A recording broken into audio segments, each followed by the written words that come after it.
NCP যারা দলটা তৈরি করেছে কিন্তু তাদের বয়স কম হওয়ার কারণে অনেকে বলছে এটা ন্যাশনাল চিলড্রেন পার্টি। তিনজনের নামে আল্লাহর কসম করে একটা মামলা তো দূরের কথা, জিডি তো দূরের কথা, জীবনের এই 16 বছরে একটা মামলাও করেনি।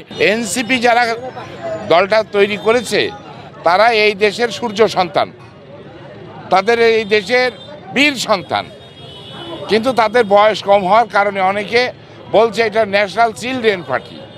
এই শিশু সুলভ কিছু কার্যক্রমের কারণে তাদের জনপ্রিয়তা যে দিন দিন হিমালয়ের উপরে ছিল, তাদের জনপ্রিয়তা, তাদের যে সফলতা, 16 বছরের যে ফ্যাসিস্ট সরকারের পতনে তাদের যে ভূমিকা, এই জন্য দেশের জনগণ তাদের প্রতি বিশালভাবে তাদের একটা জনপ্রিয়তা ছিল।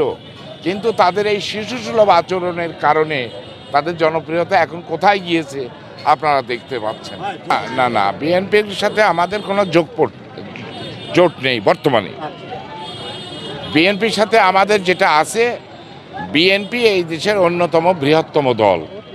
সেই দল যখন ফ্যাসিস্ট সরকার এই দেশে, জিয়া পরিবার এবং বিএনপি হচ্ছে সবথেকে নির্যাতিত দল। সেই নির্যাতিত দলের দুর্দিনে আমরা যারা তাদের সাথে রাজপথে ছিলাম, জেল খেটেছি, রিমান্ডে অকথ্য নির্যাতনের আমরা যারা শিকার হয়েছি, তারেক রহমান হচ্ছে শহীদ প্রেসিডেন্ট জিয়াউর রহমানের সুযোগ্য সন্তান, দেশমাতা খালেদা জিয়ার সুযোগ্য সন্তান।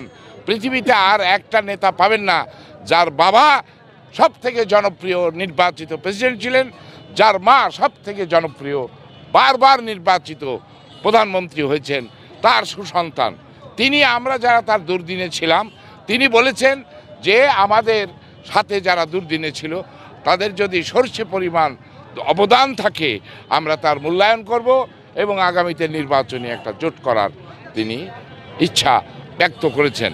আপনারা জানেন আমার নির্বাচনী এলাকায়, আমার এই নির্বাচনী এলাকায় কুষ্টিয়া 2, 76, কুষ্টিয়া 2, মিরপুর ভেড়ামারায় 3 জন কেন্দ্রীয় নেতা আছে। একজনের নাম অধ্যাপক শহীদুল ইসলাম, একজনের নাম ব্যারিস্টার রাগিব চৌধুরী, একজনের নাম ফরিদা। 3 জনের নামে আল্লাহর কসম করে একটা মামলা তো দূরের কথা, জিডি তো দূরের কথা, জীবনের এই 16 বছরে একটা মামলাও করেনি। কেন মামলা হয়নি?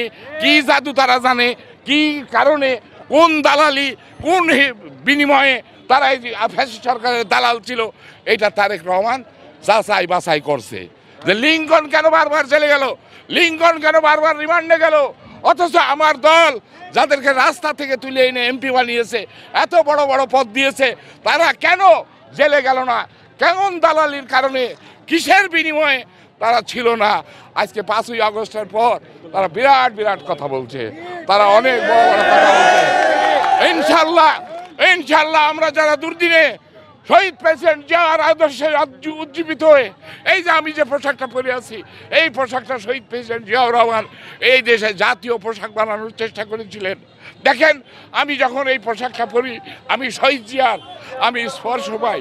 আমি শহীদ প্রেসিডেন্ট জিয়াউর রহমানের আদর্শে অন্য দল করলেও আমি শহীদ প্রেসিডেন্ট জিয়াউর রহমান।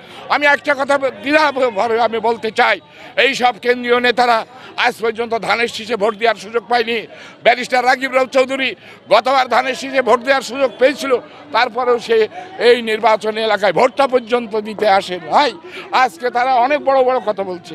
আমি কারো বিরুদ্ধে কুচ্ছারটনা করছি না, হিংসা করছি না, যা বাস্তব তাই বলছি। আপনারা জানেন দেশের প্রধানমন্ত্রী পদে যখন শেখ হাসিনা ছিল, আমি যা যা বলেছি তাই তাই এই দেশে বাস্তবায়িত হয়েছে, তাই তাই ঘটনা ঘটেছে।